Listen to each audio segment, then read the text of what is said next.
আসসালামু আলাইকুম। জানিয়ে দেব এই মুহূর্তে হাতে পাওয়া সর্বশেষ ভয়ঙ্কর কিছু আন্তর্জাতিক আপডেট বাংলা সংবাদ। শুরুতেই থাকছে সংবাদ শিরোনাম। শুরুতেই জানিয়ে দেব ভারতের পারমাণবিক অস্ত্র ভান্ডারের নিরাপত্তা নিশ্চিত করতে বলল পাকিস্তান। এরপর রয়েছে যুদ্ধবিরতির মেয়াদ বাড়ালো ভারত পাকিস্তান। জানিয়ে দেব ফিলিস্তিনি রাষ্ট্রকে স্বীকৃতি দিতে জুনে আন্তর্জাতিক সম্মেলন। সর্বশেষ থাকছে দক্ষিণ এশিয়ার আকাশে প্রতিরক্ষায় পাকিস্তানের নতুন যুগ। এখন শুনছিলেন সংবাদ শিরোনাম, এবার বিস্তারিত। প্রিয় দর্শক, আপনি যদি এই চ্যানেলে নতুন হয়ে থাকেন, ভিডিওটি দেখতে দেখতে চ্যানেলটি সাবস্ক্রাইব করে আমাদের সাথেই থাকুন। ভারতের পারমাণবিক অস্ত্র ভান্ডারের নিরাপত্তা নিশ্চিত করতে বলল পাকিস্তান। এর পাশাপাশি ভারতকে তাদের পারমাণবিক অস্ত্র ভান্ডারের নিরাপত্তাও নিশ্চিত করতে বলছে পাকিস্তান। শুক্রবার এক প্রতিবেদনে এই তথ্য জানিয়েছে পাকিস্তানি সংবাদ মাধ্যম দ্য ডন। সংবাদ মাধ্যমটি বলেছে, পাকিস্তান বৃহস্পতিবার আন্তর্জাতিক পারমাণবিক শক্তি সংস্থাকে আহ্বান জানিয়েছে যেন ভারত পারমাণবিক পদার্থ চুরি ও কালোবাজারি সংক্রান্ত ঘটনা তদন্ত করে তারা। পাশাপাশি পাকিস্তানের পারমাণবিক কর্মসূচির উপর নজরদারি চালাতে ভারতের প্রতিরক্ষা মন্ত্রী রাজনাথ সিংয়ের আহ্বান প্রত্যাখ্যান করেছে ইসলামাবাদ। পাকিস্তানের পররাষ্ট্র মন্ত্রণালয় এক বিবৃতিতে জানিয়েছে, ভারতে পারমাণবিক ও তেজস্ক্রিয় পদার্থ চুরির একাধিক ঘটনা এবং নিরাপত্তা ঘাটতির প্রেক্ষাপটে পাকিস্তান এ বিষয়ে পূর্ণাঙ্গ তদন্ত চায় এবং ভারত যেন তাদের পারমাণবিক স্থাপনা ও অস্ত্র ভান্ডারের নিরাপত্তা নিশ্চিত করে। বিবৃতিতে আরও বলা হয়, আইএইএ এবং আন্তর্জাতিক সম্প্রদায়ের উচিত উদ্বিগ্ন হওয়া, কারণ ভারতে একের পর এক তেজস্ক্রিয় পদার্থ চুরি ও অবৈধভাবে তা পাচারের ঘটনা ঘটে। দ্য ডন বলেছে, ভারতের প্রতিরক্ষা মন্ত্রী রাজনাথ সিংয়ের সাম্প্রতিক মন্তব্যের প্রেক্ষিতে পাকিস্তানের পররাষ্ট্র মন্ত্রণালয় থেকে একটি বিবৃতিটি দেওয়া হয়েছে। ভারত শাসিত কাশ্মীরের শ্রীনগরে সেনাদের উদ্দেশ্যে দেওয়া বক্তব্যে রাজনাথ বলেন, আমি মনে করি পাকিস্তানের পারমাণবিক অস্ত্রগুলো আইএইএ এর তত্ত্বাবধানে নেওয়া উচিত। প্রসঙ্গত, পাল্টাপাল্টি এই মন্তব্যে এমন এক সময় সামনে এলো যখন সাম্প্রতিক পেহেলগাম হামলার পর দুই পারমাণবিক শক্তিধর প্রতিবেশী দেশ বড় ধরনের সামরিক উত্তেজনার মধ্যে দিয়ে গেছে। হামলার জন্য ভারত পাকিস্তান ভিত্তিক গোষ্ঠীগুলোকে দায়ী করে। পরে সীমান্তে সংঘাত, গোলাগুলি বাড়ে এবং যুদ্ধাবস্থা তৈরি হয়, যা বিশ্বব্যাপী উদ্বেগ সৃষ্টি করেছিল। পরে যুক্তরাষ্ট্রের মধ্যস্থতায় যুদ্ধবিরতিতে পৌঁছায় ভারত ও পাকিস্তান। অবশ্য যুদ্ধবিরতির কয়েকদিন পর ভারতের প্রধানমন্ত্রী নরেন্দ্র মোদী বলেন, ভারত কোনো রকম পারমাণবিক ব্ল্যাকমেইল সহ্য করবে না। সুনির্দিষ্ট ও কঠোরভাবে সন্ত্রাসীদের আস্তানায় আঘাত হানা হবে যারা পারমাণবিক ছায়ায় মাথা তুলছে। এর জবাবে পাকিস্তানের পররাষ্ট্র মন্ত্রণালয় জানায়, ভারত এবং এই মন্তব্য পাকিস্তানের প্রতিরোধ ক্ষমতা ও সফল প্রতিরোধ ব্যবস্থা নিয়ে তার ভেতরে অনিরাপত্তাবোধ ও হতাশ প্রকাশ করে।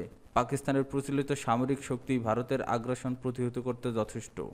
পাকিস্তান আরও জানায়, রাজনাথ সিংয়ের বক্তব্য আন্তর্জাতিক পারমাণবিক শক্তি সংস্থা আইএইএ এর কাজ ক্ষমতা সম্পর্কে অজ্ঞতার পরিচায়ক।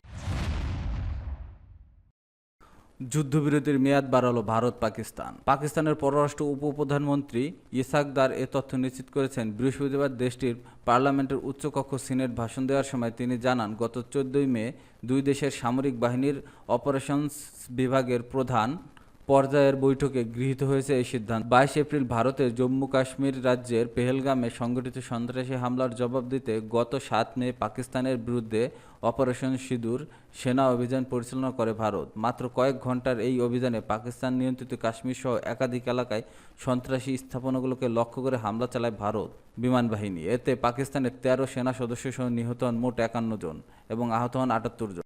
এই হামলার 2 দিনের মধ্যে বুনিয়ান উন মাসুস নামে পাল্টা সেনা অভিযান পরিচালনা করে পাকিস্তান। গত 10 মে ভারতের সরকারের দেওয়া তথ্য অনুযায়ী পাকিস্তানের অপারেশন বুনিয়ান উন মাসুসে ভারতের 5 সেনা সদস্য ও 16 জন বেসামরিক নিহত হয়েছেন।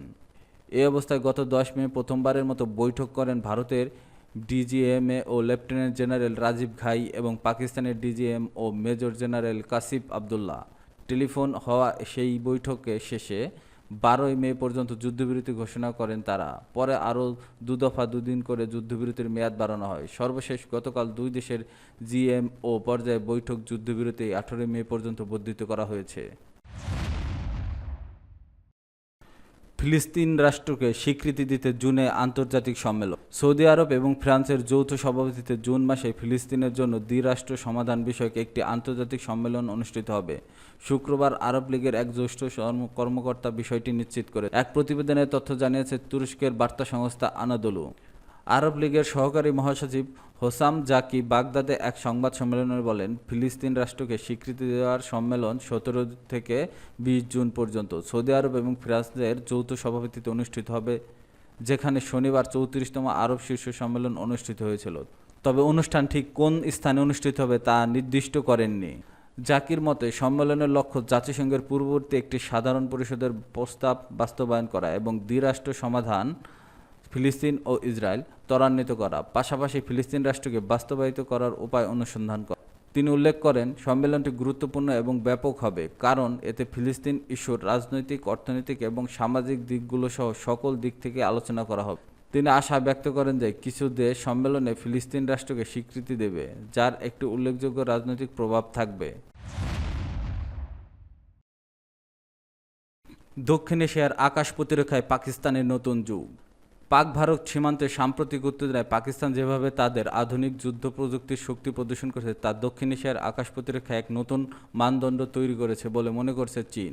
দেশটির সরকারি মহাকাশ সংস্থা সমর্থিত চায়না স্পেস নিউজ প্রকাশিত এক বিশ্লেষণী প্রতিবেদনে পাকিস্তানের বুদ্ধিদীপ্ত ও নেটওয়ার্ক ভিত্তিক যুদ্ধ কৌশলের উচ্চ প্রশংসা করা হয়েছে। খবর দ্য এক্সপ্রেস ট্রিবিউনের। চায়না স্পেস নিউজে বলেছে, পাকিস্তান এবিসি নামে যুদ্ধক্ষেত্রে নতুন যে কৌশল ব্যবহার করেছে তাতে যুদ্ধ কৌশলের নতুন দিক উন্মোচন হয়েছে। কৌশল অনুযায়ী এই লক্ষ্য ঠিক করে বি হামলা চালায় এবং সি গাইড করে। পাকিস্তানের বিমান বাহিনী গ্রাউন্ড রাডার, ফাইটার জেট এবং আকাশের নজরদারি চালানোর ব্যবস্থা সমন্বয়ে ভারতের 6টি যুদ্ধবিমান ভূপাতিত করেছে বলে দাবি করে পাক সরকার। এই প্রতিবেদনে বলা হয়, পাকিস্তানের ডেটা চালিত বিকেন্দ্রীকৃত প্রতিরক্ষা কৌশল ভারতের পুরনো ও খণ্ডিত প্রোটোকলকে কার্যত ছিন্ন ভিন্ন করে দিয়েছে। যদিও প্রতিবেদনে চীনা অস্ত্রের নাম সরাসরি উল্লেখ করা হয়নি, তবে বিশ্লেষকদের দাবি HQ-9P air defence system, ZDK-03A WSES এবং PL-15 মিসাইল সজ্জিত J-10C যুদ্ধবিমান চীনের তৈরি, যা পাকিস্তানের বর্তমান শক্তির মূল স্তম্ভ। পাকিস্তান ও চীনের এই যৌথ প্রতিরক্ষা অংশীদারিত্ব ভবিষ্যতের রণকৌশলের মডেল হিসেবে দেখা যাচ্ছে। ভারতের দুর্বল ইন্টার অপারেবিলিটি ও মন্থর প্রক্রিয়ার বিপরীতে পাকিস্তানের স্মার্ট যুদ্ধনীতি এখন এক কঠিন সতর্কবার্তা। প্রতিবেদনটির শেষ অংশে বলা হয়েছে, পাকিস্তানের বুদ্ধিদীপ্ত ও অপ্রতিরোধ্য কৌশল শুধু ভারতের আকাশ শক্তিকে নিষ্ক্রিয় করেনি, বরং ভবিষ্যতের যুদ্ধ কেমন হবে সেদিকেও আলোকপাত করেছে। সীমান্তে উত্তেজনা যত বাড়ছে তত স্পষ্ট হচ্ছে পাকিস্তান ও চীনের মধ্যকার সম্পর্ক পরবর্তী প্রজন্মের যুদ্ধের নেতৃত্ব দেওয়ার প্রস্তুতি নিচ্ছে।